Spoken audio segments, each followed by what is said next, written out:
Good morning again, everyone. Last week we finished looking at some of the achievements of the Geonim over the 500-600 year period, and we began going through the individual lives of the Geonim, and we paused at Rav Saadia Gaon and we discussed his life, the history of his life. Rav Saadia Gaon, perhaps who can lay claim to the first known Jewish philosopher. What do we mean by the first known Jewish philosopher? Obviously, until then, Jews had philosophy, sophisticated philosophy, however, expressed in the more organic style of medrash or agadata or literature or narrative, perhaps more intuitive rather than defined in a way which gains something because Greek clarity and reason and logical steps are brought to it, but loses something in the sense that one's no longer completely immersed in the base of medrash. We use the analogy of someone who speaks their mother tongue versus someone who learns a language in the classroom. When you learn the language in the classroom, you learn the formal rules of grammar. Most people never think about the formal rules of grammar when they grow up speaking English. You only ever think about pluperfect form when you learn French. And you say, oh, that's funny. In French, they've got all these different forms of past tense. You don't notice in England, we also have these forms of past tense because we grow up organically with it. So something is lost by stepping into the classroom, but something's also gained. In a sense, we can never completely be, since the Jewish encounter with Greek thought, we can never be completely immersed in Jewish thought in a sort of native, intuitive sense. We're always forced to converse about it, to challenge it and formalize it without being able to avoid it somewhat in the language of philosophy. And the first major figure to do this in a sort of systematic way is Rav Saadia Gaon. The reason for him being challenged to so do is because the Geonim have now shifted to being Arabic speaking, they're no longer Aramaic speaking. The Muslim conquest of the centers of Geonic achievement in Iraq has been complete, and the Muslim Arab conquerors have now settled down and have translated Greek work into Arabic. And with the translation of Greek work into Arabic, the Jews meet Greek philosophy, and they meet this composite figure that was spoken about, Plato, Aristotle. They don't have, at least to the best of our understanding, a completely accurate transmission of Plato and Aristotle, and a sort of emergent figure comes out who they label Aristotle, but who we now think is significantly Plato. We spoke about that when we looked at Plato, Aristotle as great Jewish thinkers, but for the purposes of our conversation, they encounter definitely sophisticated Greek thought, and now they need to start responding to that from a Jewish point of view. How does Judaism align with these sophisticated Greek ideas? For example, Greek thought puts rationalism, reason, at the pinnacle of insight. The best and deepest way we humans have to know about this world we live in is through reason and rationalism. Well, Judaism has revelation. How do revelation and rationalism coexist? What happens when there is a contradiction between the two? How do we deal with that? Why do we need a revelation? If rationalism can tell us everything we need to know about the world, then why bother with the revelation at all? What's it for? So these are one area of conflict. Secondly, Judaism makes a number of claims that contradicts Greek rationalism. Do we live in a scientific, ordered universe, or do we live in a universe in which interference by God, the supernatural can occur, miracles? Again, these are reminiscent to a degree of previous Jewish encounters. For example, the Hanukkah story, which is approaching next week. It's not that Jews have been unaware of Greek thinking, but they haven't seriously engaged with it till this point. At least as far as we know, we don't find in the Hanukkah story a sort of sophisticated formalized philosophical response to the challenge of Greek thinking. There's an awareness of it. There are Jews who become mityavnim, they become Hellenized, and presumably immerse themselves in Greek thought, but we don't find that that's the level of confrontation between Greeks and Jews, that Jews say, okay, we're going to seriously learn this, we think there's insight from this that we're interested in, and now we're going to think how we respond to it. We don't find that taking place. In fact, a lot of the areas of conflict in the Hanukkah story between the Greeks and the Jews are around, in a sense, more superficial things that reflect a deeper underlying value, but aren't in themselves a conversation around those values themselves. So Jews are very profoundly bothered by Greek obsession with body, with the gymnasiums, with naked sport, and the glorification of aesthetics. They don't like this stuff. The Greeks, in turn, are bothered by Jewish things, for example, bodily mutilation, bris milah. They ban bris milah because they don't like that. So there is a clash of civilizations and values that takes place in the Greek-Jewish encounter. But to the best of my knowledge, we don't find particular ongoing discourse around the philosophical ideas. Greeks at this point are still pagan in some shape or form. Again, Jews don't like that. We're monotheistic. They don't like that. They've put in the Beis Hamikdash pagan images and so on. But again, we don't find, to the best of my knowledge, ongoing systematic discourse between the two schools, between the two ways of thinking. We find occasional conversation. We find actually a little later in Jewish history conversation, when the Romans, who in some ways are successors to Greek thought, occupy the Jewish lands, and there's Roman governors, people like Turnus Rufus, who engage in some conversation with Rabbi Kiva, and we find little philosophical conversations taking place then. Rabbi Kiva presents the argument from design. Rabbi Kiva is challenged by Turnus Rufus. Why to give charity? Surely, if God wants people to be poor, they should be poor. Why do you do bris milah? Surely this is an insult to God who created a perfect world. To which Rabbi Kiva responds, do you eat raw grain or do you eat bread? Well, when you're processing bread, you're grinding the grain and kneading it and baking it into bread.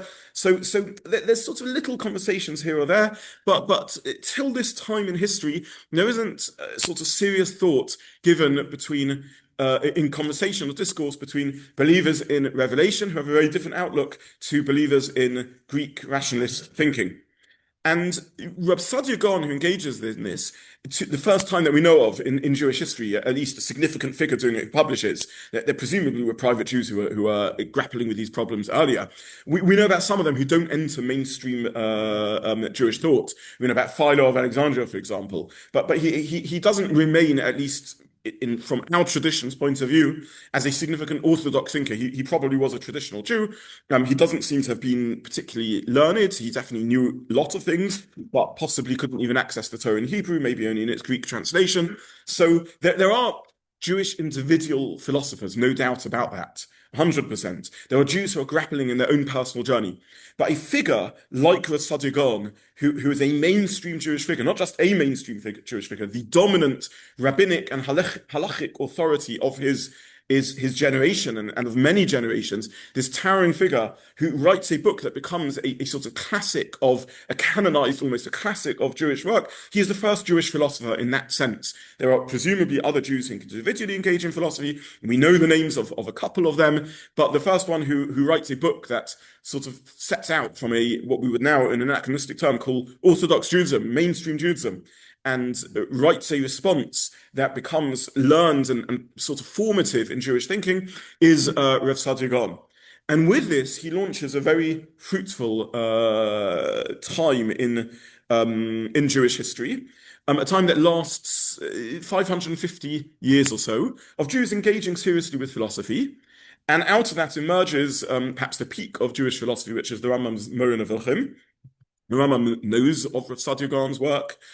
He uses it in a sense as he's the predecessor, the great predecessor of the Rambam, who first engaged in philosophy, aligning and working out how philosophy and revelation and Judaism can work together. But the Rambam in many ways supersedes Rav Saadia Gaon's work, and that's why in so much Jewish philosophy we just talk about the Moreh Nevuchim, the Guide to the Perplexed, and don't discuss Rav Saadia Gaon's works, because Rav Saadia Gaon's works are so superseded by what the Rambam wrote. But nonetheless, to Rav Saadia Gaon belongs the right of the birthright. Lo mishpat habachora. He is the first great Jewish figure who engages in this sort of type of work. And as I said, the work is completed in 933, and until 1490s, 1500s, Jews engaged seriously with philosophy, and out of that emerges so much riches, so much sophistication in clarification of ideas and concepts. Things are lost because we no longer are organically believing in Jewish ideas in the same way. There's a sort of natural relationship which no longer is there. In the same way as arguably there's insights into human nature that a great work of art or a great work of literature, Shakespeare or an artist, can offer one that is lost by sort of scientificizing it, by putting human nature in the lab. There's something superficial about lab work in that sense. But on the other hand, much is gained. Similarly, Judaism is now put in the lab. It has to formulate its responses. It has to concretize its ideas. It has to clarify them. It has to define them. We're no longer completely immersed in the Beis Medrash, but out of this emerges a very, very rich conversation. From really the 1300s and on, there's a significant fight back against this.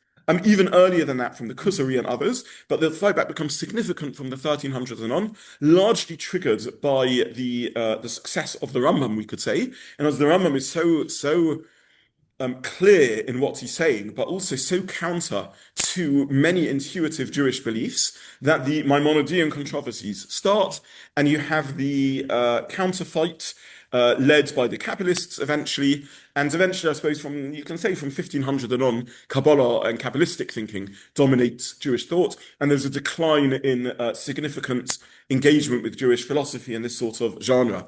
It's a decline, it never disappears, it's still there.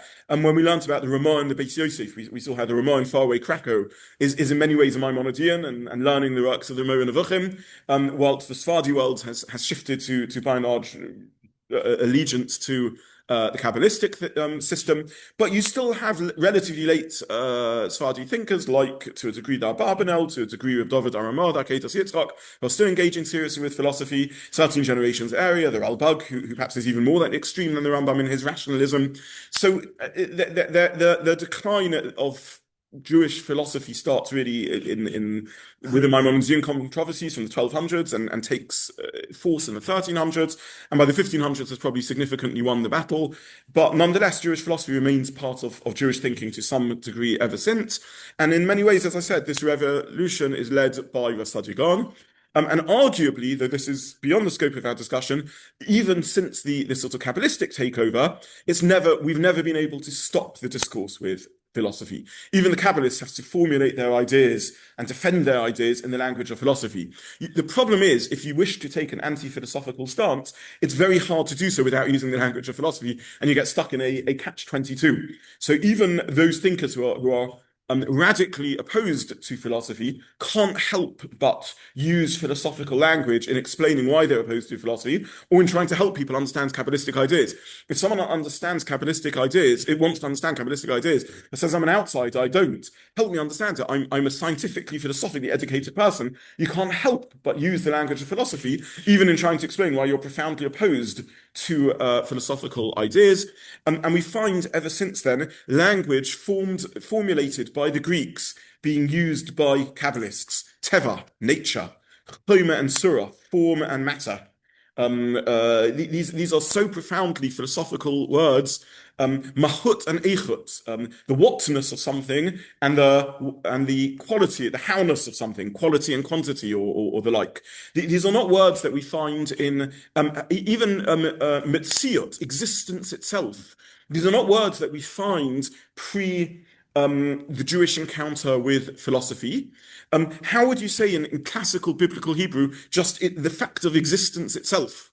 We don't have that. Or mahut, the essence of something, the whatness of something. It's a coined word. We have the word ma, what is this? The mahut is the whatness of something. We have the word eich, how. The eichut is the howness of something. We don't find chom and surah, the matter and surah form. We don't find this language being used pre the emergence of Jewish philosophy. And as I said, even existence, metziut, or nature, teva, being used in that sense. We don't find pre the Gaonic era when they coin these Hebrew phrases, because Jews have to start speaking philosophy and need to do so often in Hebrew.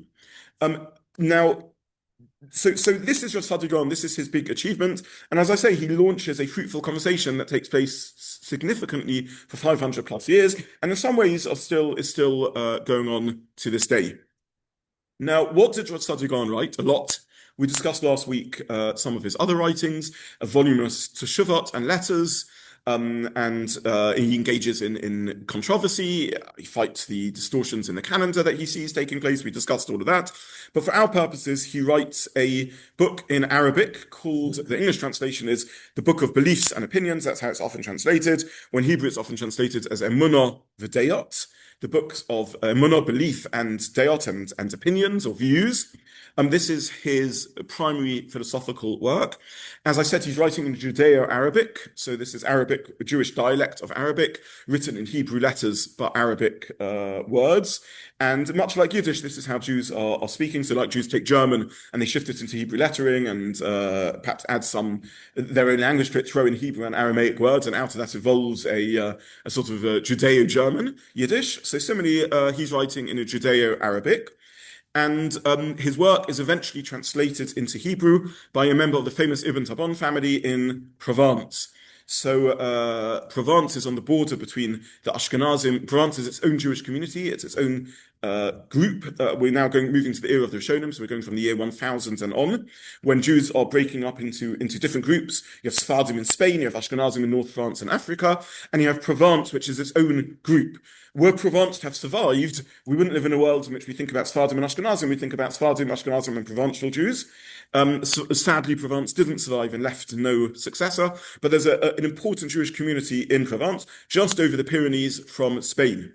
They receive a flood of Spanish refugees in the 1300s and 1200s, and also because geographically they're close to Spain, they know of what's going on in Spain, and they're fascinated. The Spanish are engaging in philosophy. Why are the Spanish engaging in philosophy? Because Spain has been part of the Arabic-speaking world, and therefore they've also met, in a significant way, Plato and Aristotle. The Ashkenazim in France and Germany are not engaging in philosophy in the same way. They are still, if you like, organic practitioners of Judaism, but the Provençal Jews are fascinated by philosophy. However, they struggle to access it because it's written in Arabic. A Spanish refugee family, Arabic-speaking family, the Ibn Tamun family, for several generations, translates the great classics of the Arabic Jewish-speaking world into Hebrew.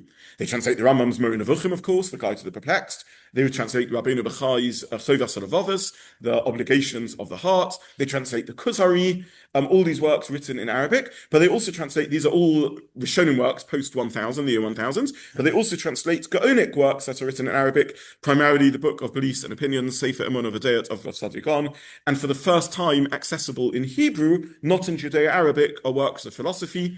Provençal Jews split into two camps, terrible politics, the anti-philosophers, the pro-philosophers. The Ashkenazim in North France and Germany get wind of this, and they also engage in this, and that's when the Maimonidean controversies break out and the like. So again, just so we have a timeline, 933, late in the Gaonic period, Rav Saadia Gaon publishes his philosophical work. About 100 years later, the Gaonic period comes to an end.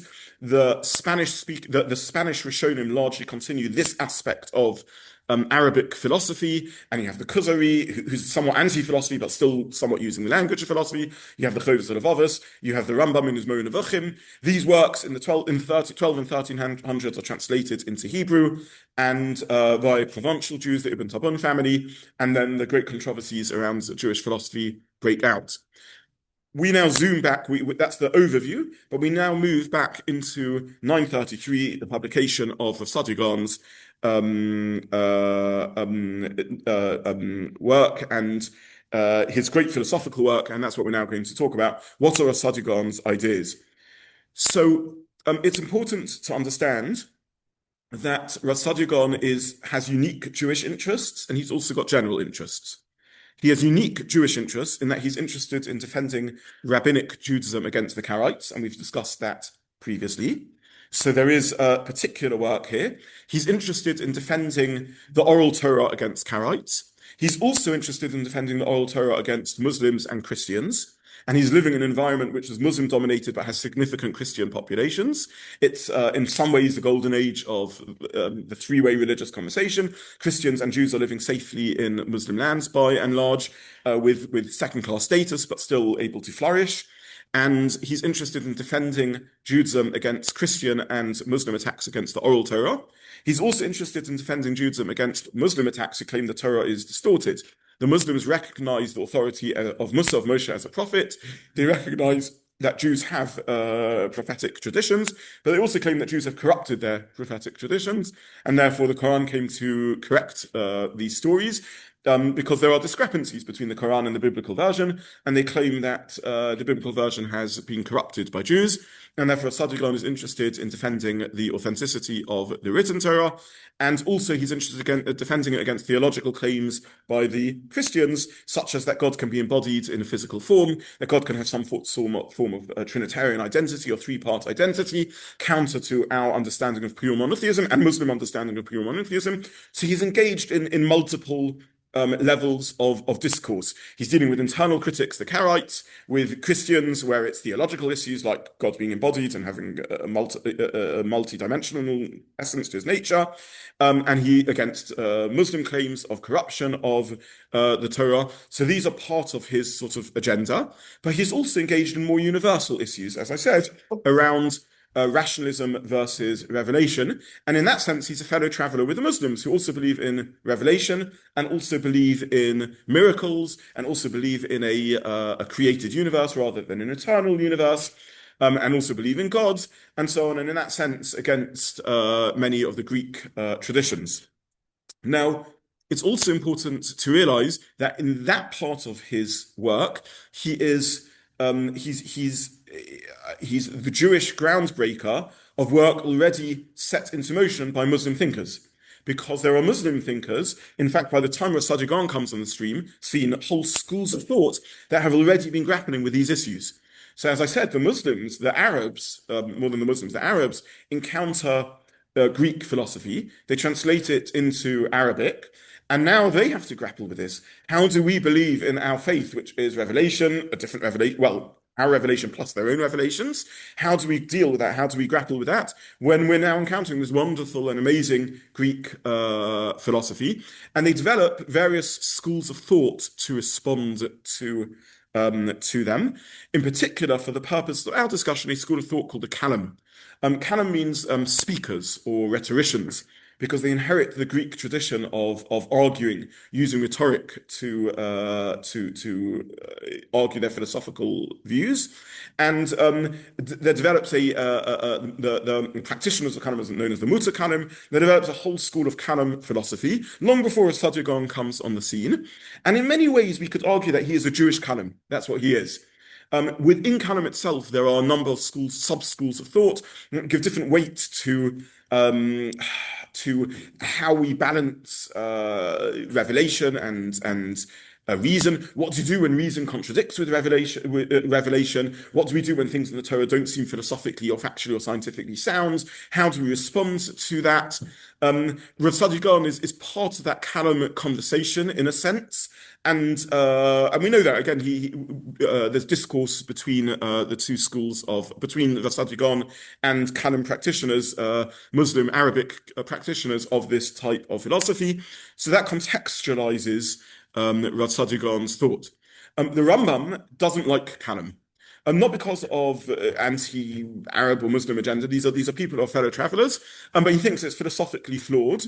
And a significant part of Mo Nevuchim is unpicking areas in philosophy that he believes the Kalam made. And it's not for me to say, but consensus is by and large right. In other words, the Rambam is a great philosopher. It's difficult to know whether we can say Rav Saadia Gaon was a great philosopher, meaning to say how much is groundbreaking in what he's saying and how much is he Judaizing other conversations that are taking place. He's a competent philosopher. He's a good philosopher. Is he a groundbreaking philosopher? From a Jewish point of view, absolutely. He launches Jewish engagement with philosophy. Does he have much to say that's sort of profoundly interesting to philosophical history? I'm not entirely sure. Does the Rambam have things to say that are groundbreaking to general philosophical history? Absolutely. He's not just a Jewish philosopher, he's a sort of international philosopher. He's got important things to say. He's his own machadish, he's his own innovator in philosophical ideas. And part of what he does is dismantle many of the Kalam claims. I've always wondered, in Hebrew, the translation of Kalam is Kat Hamadabrim, the sect of talkers. Now, I've never known if that's a literal translation of Kalam, or if the Rambam also means that term slightly sneeringly. They're speakers. They speak and they speak and they speak, but they don't say enough, because that is what the Rambam thought about them. He thought a lot of what they said wasn't philosophically sound. Kallem or something like that. You can Google it and look into it if you're interested. I've no idea how it's spelt in Arabic, I'm afraid. Yeah. So this is the thought of Rav Saadia Gaon. Now, what I'm going to try and do is just summarize some of his ideas.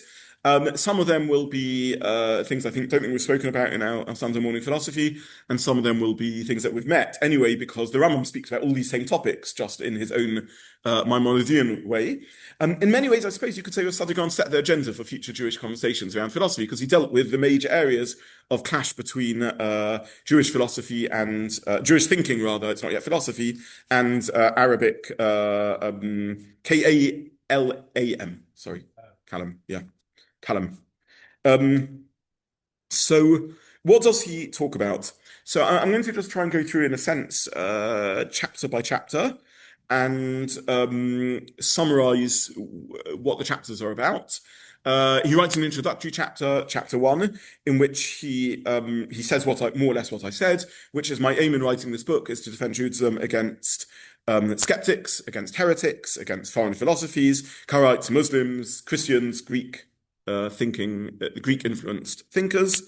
And he lays out the problem that we have to combine or integrate rational philosophy and kalam and biblical revelation. And he lays out his meta-philosophy, which is that revelation and reason cannot contradict. In other words, it doesn't make sense ultimately for revelation to tell us something that contradicts reason. Now, you may say, well, everything in the introduction is obvious. I beg you to pause for a few moments and recognize how non-obvious that is. And as it's a chiddush that Jews should engage with philosophy. You could have responded to philosophy very differently. There would be another legitimate response to the discovery of Greek philosophy, which is, what do the Greeks know? I mean, we've got Hanukkah, we beat them, and we know their miracles. More than that, God told us everything we need to know on Har Sinai. We've got revelation, so why bother with this conversation at all? And in many respects, that's what the Jewish philosophy argument is. In some respects, that's what the anti-philosophers have claimed. And to this day, by the way, these are ruptures in the Jewish world, right? If you have scientific theories that ostensibly contradict revelation, in the modern era, we might talk about the age of the universe and evolution and things around that. Do we have to respond? Or maybe we don't need to respond. Maybe the whole conversation is ridiculous. You scientists with your clever theories, at the end of the day, theories are only speculative. We know it because God, who's the creator of the universe, told us what happened. So do we have to engage at all with this conversation? So Rav Saadia Gaon is being groundbreaking by being a significant rabbinic figure who doesn't respond in that way, but says, no, we need to address and we need to deal with these things. Sorry, Andrew, you had your hand up. No. Okay. So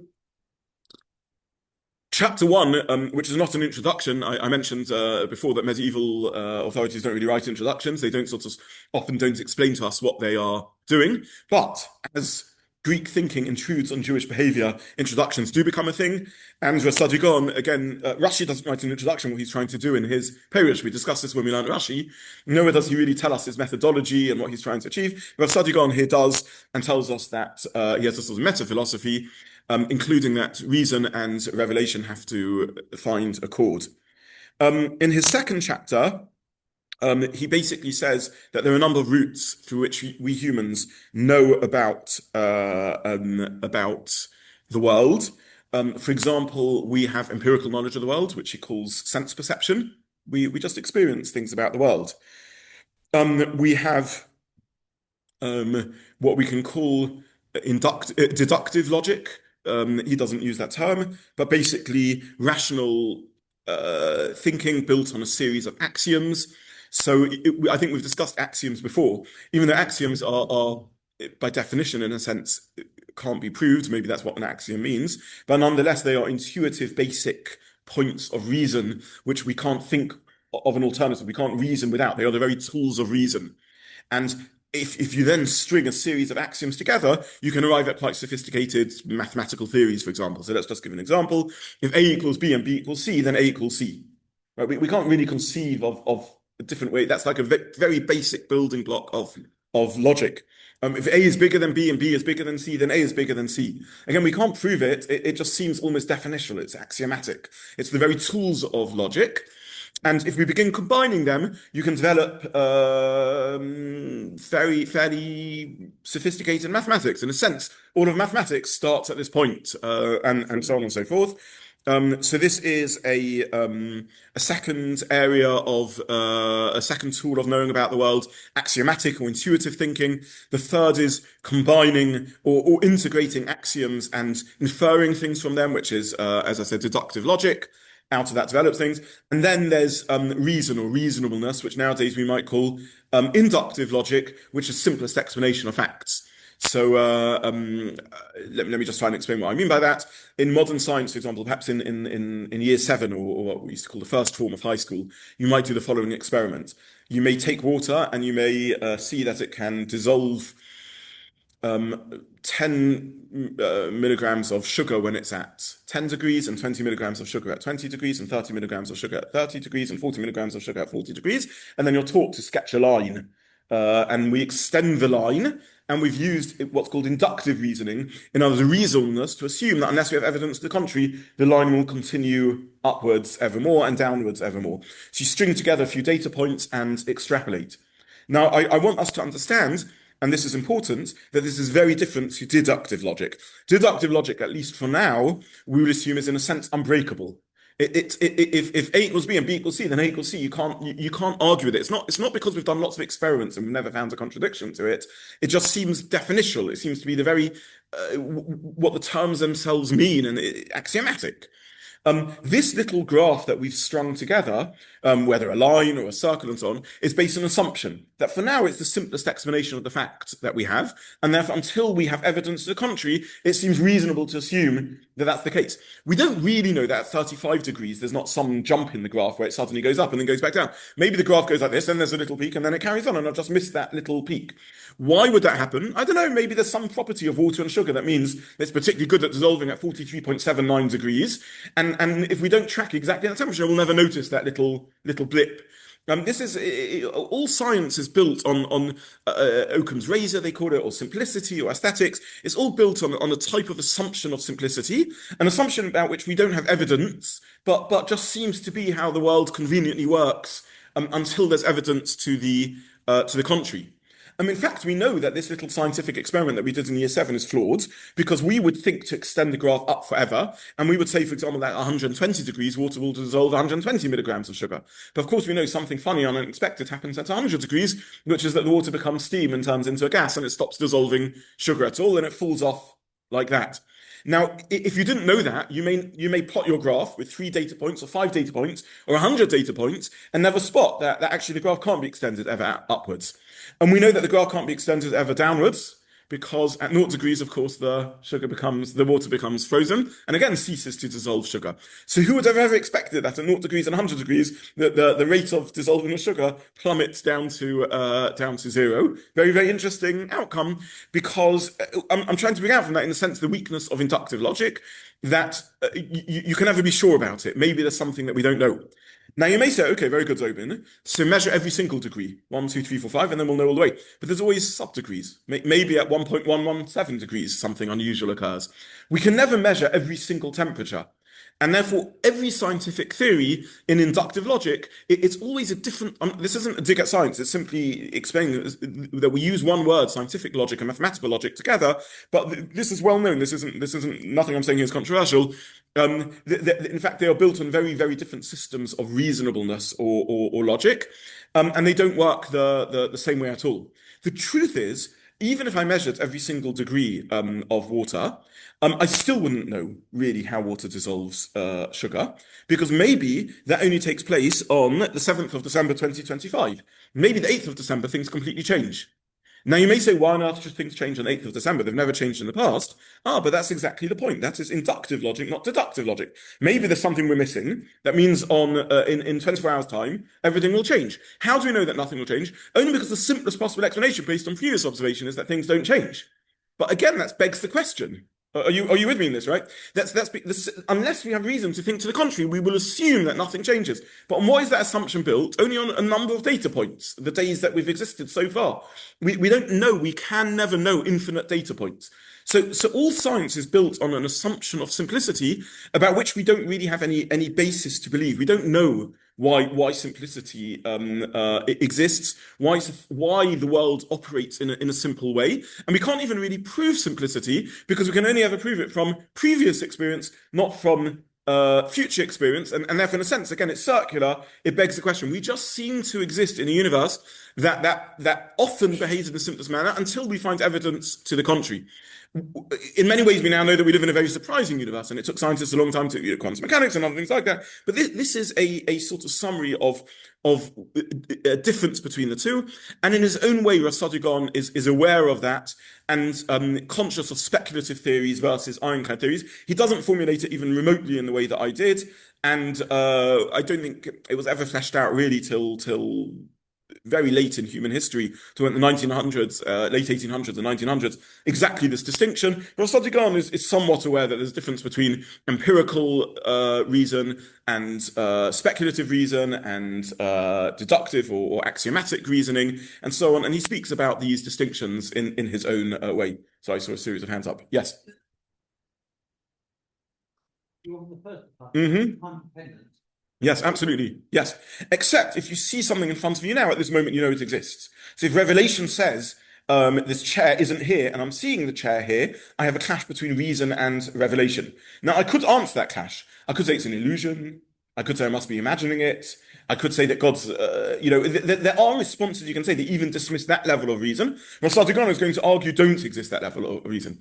However, I now have scientific speculation to make, or inductive logic, which I say if the chair is here, it's going to be here in 5 minutes' time unless anything happens to it, or something like that. That's already, even something as basic as that is already moving into inductive logic. But if God appears to me in a prophecy and says, this chair does not exist, and I see it in front of me, I have to come to some resolution as to how to resolve revelation and reason. I might say revelation triumphs and my reason or my empirical observation must be flawed.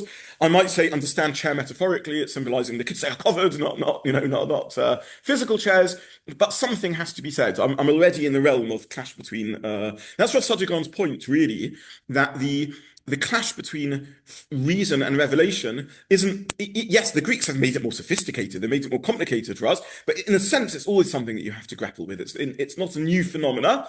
I mean, they never spelt it out like that, but even something as basic as, does this chair exist or not, if God tells me it doesn't, is already a problem and something that I need to come up with some sort of answer for.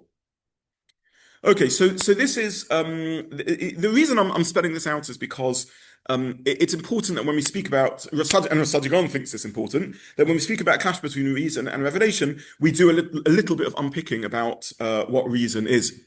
The truth is, even deductive logic, which is logic built on axioms, A equals B and B equals C, therefore A equals C, is also much messier and more complicated than we realize. We now, in the 21st century, live, again, this isn't 21st century stuff, there's 20th century people like Bertrand Russell and so on.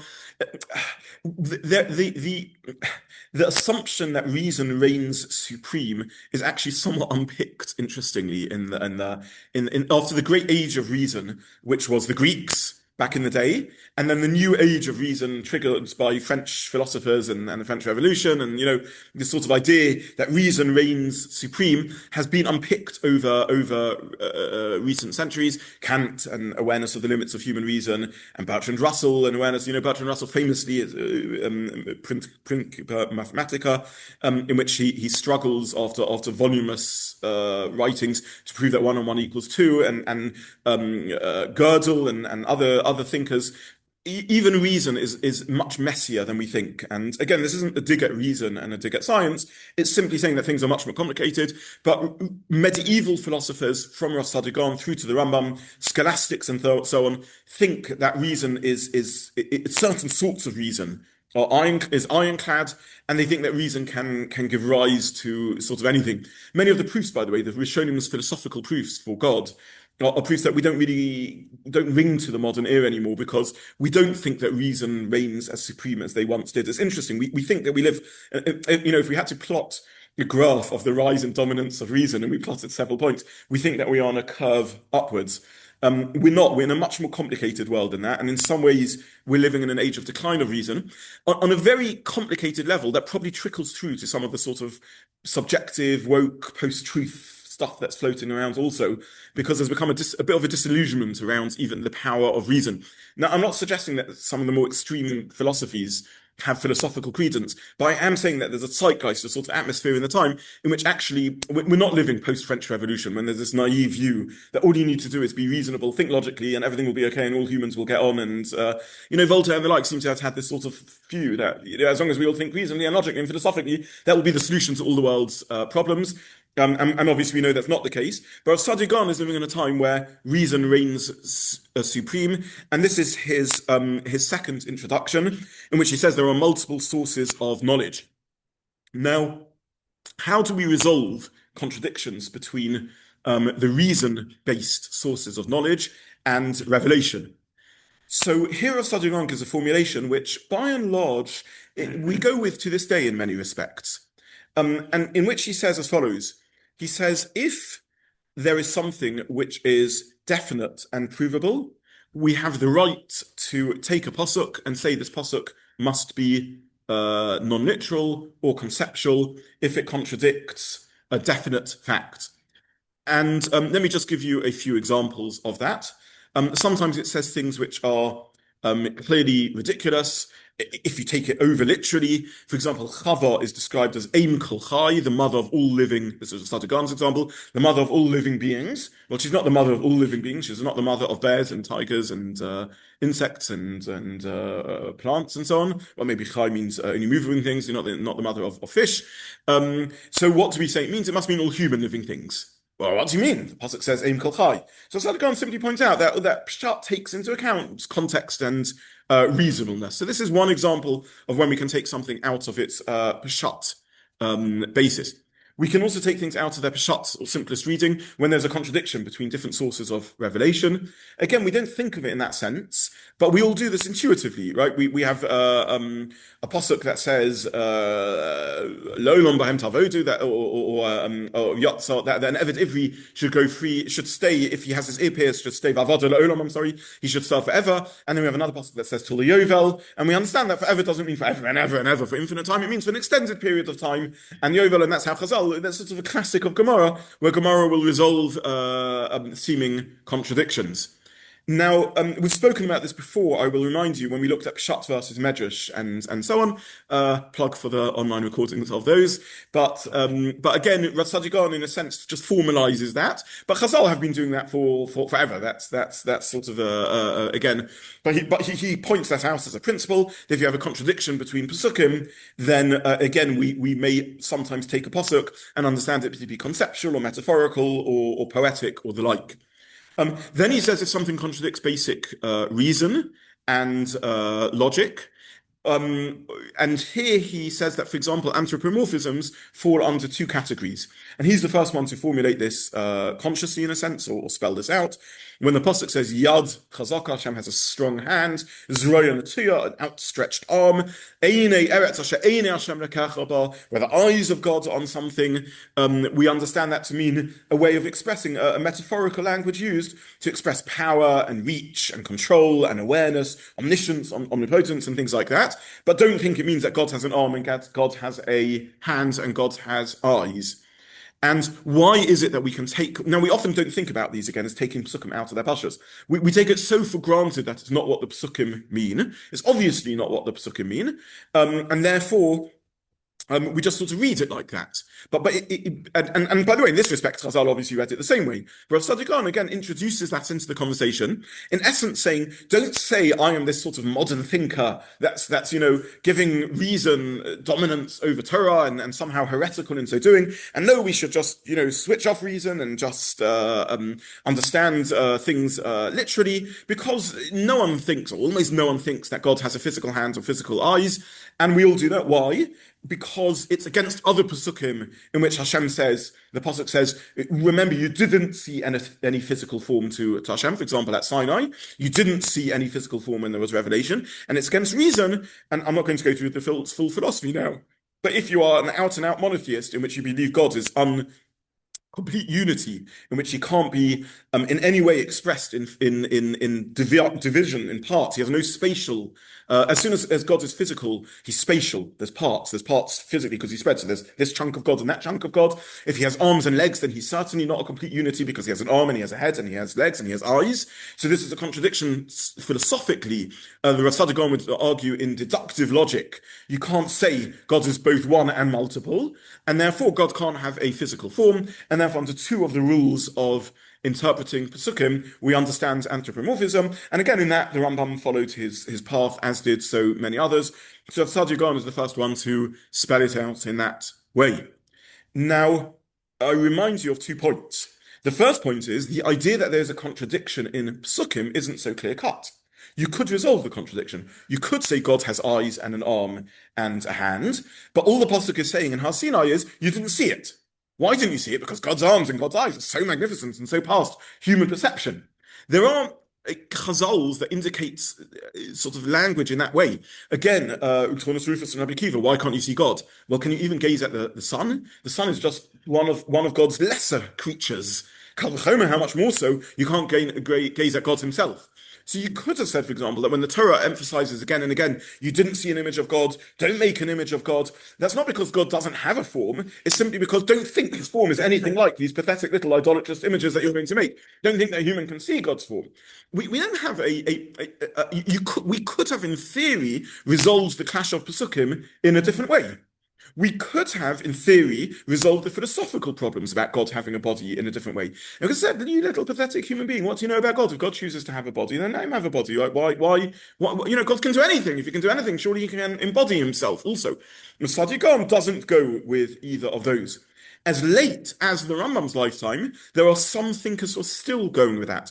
Ravid's famous comment on the Rambam, when the Rambam writes that God has no body, and anyone who says he has a body is a heretic, the Ravid says, whoa, I agree that you are wrong to say God has a body. Of course, I don't think God has a body, but I know Rabbim V'Tovim. I know many good people who think that God does have a body. Why? Because they were misled by the literal language of the Pesukim. No, Ravid is misled. The Ravid is not thinking God has a body, but he says they were innocent people who were misled by the language of Pesukim, misled by midrashic and agadic metaphor, in which we often speak about God having some form of physical form, and therefore they're not heretics.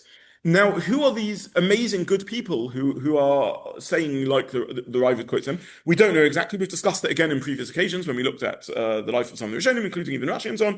Rashi does or doesn't, probably Rashi doesn't. But there were, to the best of our knowledge, perhaps Rishonim floating around in Ashkenaz who did. So even we're now 300 years after the Saadia Gaon, there are still some Jews who aren't that certain about this. It's not that they're not monotheists. It's not that they don't believe God is one. Of course they do. But they say we can't resolve that contradiction. God is able somehow, if he chooses to do so, he's able to embody himself into some form of physical form. How do we know not? Saadia Gaon says not. He believes there's a contradiction in the Pesukim, and he believes it's philosophically unsound. Even though, as I said, you could take a different stance, and you could say philosophy, philosophy. Like, Hashem told us, the Pasuk says, Zeroina Tuya, outstretched arm. The Pasuk says, Yad Chataka. Who are you, arrogant human, to argue on God-given words? Who are you to take your reason and start translating things as metaphor? Chutzpah. The Pasuk says he does have that. Who are you to argue with it? Now, obviously, in the context of the polemic against the Christians, this is an important point, because the Christians do believe that God could choose to embody himself. But the Saadia Gaon, in this sense, has set this as an absolute premise of Jewish thought, that we need to take these psukim and understand them metaphorically. Now, I'll just mention two final points before we conclude today's discussion, and the next week we will continue with Saadia Gaon's really important philosophy. In fact, I'll probably only have time for one point. Saadia Gaon says that if something is absolutely muchach, if it's definite, if it's clear, if reason has brought it to a point of clarity, then we're entitled to take psukim and understand them to be non-literal. Okay, fast forward to 19th century, 20th century, 21st century thought. Where, for example, is the age of the universe in this conversation? Where is evolution in the conversation? Well, we have Pesukim that say that Hashem created the world in 6 days. We have Pesukim that say that Hashem said, let there be life, and there was life. Now, is it possible to understand these Pesukim metaphorically? 100%, absolutely, easily so. We understand that a day doesn't need to be a literal 24-hour block. I mean, what clock was used to define a day? The sun hasn't yet been created. So we normally think of a day as a full cycle of the sun. Sun hasn't yet been created, sunrise, sunset. So what would define a day? When God says, let there be light, does that mean that he literally said, let there be light, and life popped into existence like that? Or does it mean he triggered a process in which light or life came into existence? Even the Pesukim, by the way, they say, Totsi ha'oretz, let the earth bring forth various things. God is working in some way through something physical in some ways, even though these are creative acts. Are these legitimate interpretations of psukim? Rav Kook famously points out, the Pasuk says, Vayiven Shlomo. Shlomo built the Beis HaMikdash, the temple, the first temple. Did he build it himself? Did he take bricks and stones and mortar and so on? Did Shlomo Melech do that? Build means he built through an engineering project, an architectural project through hiring workers and the like. We don't see anything wrong with saying Shlomo built the second base of Mikdash. If you ask someone who built the second base, no, Shlomo built the first base of Mikdash. He didn't build the first base of Mikdash. He didn't muck in and build it. And even if he did one brick, a groundbreaking ceremony or something like that, he didn't build a whole temple. So what do we mean he built it? We understand it's so when we say God created the world, maybe he did so through setting into process systems which eventually led to the wonderful existence of the world as we know it. On the other hand, what gives us the right to interpret psukim non-literally, right? Psukim should be understood literally. And really, this will get down to two questions. It will get down to Rasadigon's concept. Do we accept that to what extent do we accept that as legitimate ways to reinterpret psukim? And it may get down also to your reading of science and the philosophy of science and so on.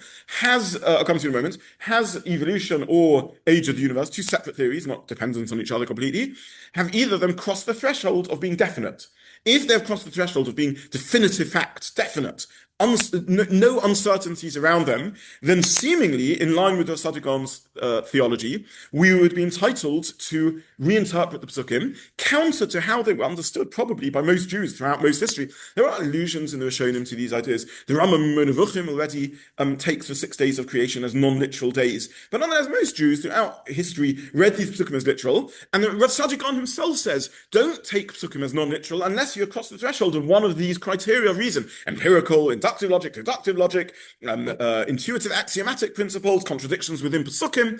So have we crossed that threshold with age of the universe or with evolution? Well, I'm not a scientist. I'll leave it to everyone to make their own decision around this. And I've got a series on evolution and age of the universe. Quick plug for that also. But these are the source of some of the hot running debates to this day. Shimshon Hirsch writes about this, or Cook writes about this, and so on.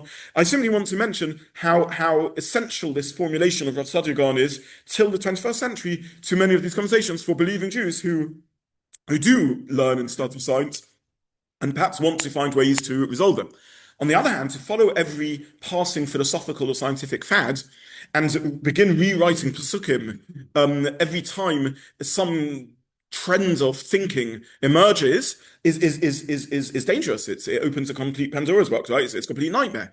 So Rav Sadigan is creating a safety net also. He's saying you can't just rewrite Torah to shift with every passing intellectual fashion. You have to ask yourself, there has to be some threshold of reason that it's crossed before you dare do this. There are attempts outside the Orthodox world to say, well, we know that it must be immoral for the Torah to prohibit certain activities, right? It can't be that the Torah prohibits certain types of relationships, or certain types of family structure, or certain types of behavior. It can't be, and therefore we have to understand that this can't be understood literally. Why can't we take Jewish tradition and there are movements within Jewish thinking that are happy to reform or accept texts as not being authentic at all. But within trends in parts of the conservative movement and so on, there's an attempt to maintain the authority of the Torah and use ideas like Rav Sadigan to sort of rewrite Pesukim. And Rav Sadigan is very careful not to allow that to take place. It's not just every wishy-washy intellectual trends or philosophical idea. However, he does open up the suggestion that certain things can cross the threshold at which we take things as metaphorical. And we all do that in a sense when it comes to anthropomorphisms and taking Torah non-literally in that sense. The question is how far we extend it and which scientific theories have crossed that threshold. Sorry, you wanted to ask something. No, I have to ask a basic question. If he questions all these matters from point of view, not Yes. all the other activities you brought up, Yes. but such don't ever questions the existence of God. Yes, he absolutely does. Yes. Does he speak about the existence of God? Yes, he does. And he engages with, and we'll get to that next week. Yeah. Okay. So next week we will look at we will look at my favorite example of Rav. I quote this so often. Rav Sadigan speaking about God being bound by logic, and I will revisit that. We've spoken about it before, but I will remind you of that, and then we'll come into the next chapters of Rav Sadigan, and we'll see what else he has to say. And thank you so much, everyone, for joining. And we'll stop here. I think next week probably will it be our last week, or we should count all the way through the list. Okay. Okay. Thank you. Thank you very much, everyone. Thank you.